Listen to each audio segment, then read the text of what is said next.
पिंपरी चिंचवडच्या मोशीमध्ये छत्रपती संभाजी महाराजांच्या पुतळ्याला उभारण्याआधीच तडे. महापालिका आयुक्त ठेकेदारांना पाठीशी घालण्याच्या प्रयत्नात सरकार आणखी एक पुतळा कोसळण्याची वाट बघतंय का? शिवप्रेमींचा सवाल. भाजप आमदार नितेश राणेंच्या प्रक्षोभक वक्तव्यानं नबाबात सत्ता मिळवण्यासाठी सरकार दंगली घडवण्याच्या प्रयत्नात, विरोधकांचा आरोप. नफ्याच्या वाटेवर धावणाऱ्या एसटीला संपाचा ब्रेक. संपामुळे एसटीला मोठा आर्थिक फटका बसण्याची शक्यता. उद्याच्या मुख्यमंत्र्यांसोबतच्या बैठकीत तोडगा निघण्याची शक्यता.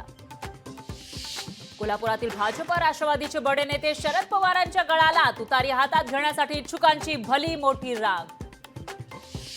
कागलमध्ये शरद पवारांकडून भाजपला सुरुंग. समरजित सिंह घाटगेंचा राष्ट्रवादी एसपी मध्ये प्रवेश. कागलमध्ये स्वराज्य निर्माण करण्याचा समरजित सिंह घाटगेंचा निर्धार. भाजपची साथ नको, पण भाजपचे नेते कसे चालतात? समरजित घाटगेंच्या पक्षप्रवेशावरून राष्ट्रवादीचे सूरज चव्हाण यांचा शरद पवारांना थेट सवाल. लवासा प्रकरणात मोठा बँक घोटाळा झाल्याचा आरोप. लवासातील 10,000 एकर जमिनीवर 5,003 कोटींचं कर्ज. याचिकाकर्ते नानासाहेब जाधव यांचा गंभीर आरोप. लाडकी बहीण योजनेत गैरप्रकार खपवून घेतला जाणार नाही. योजनेत भ्रष्टाचार करणाऱ्यांना थेट जेलमध्ये टाकणार, मुख्यमंत्री शिंदेंचा इशारा.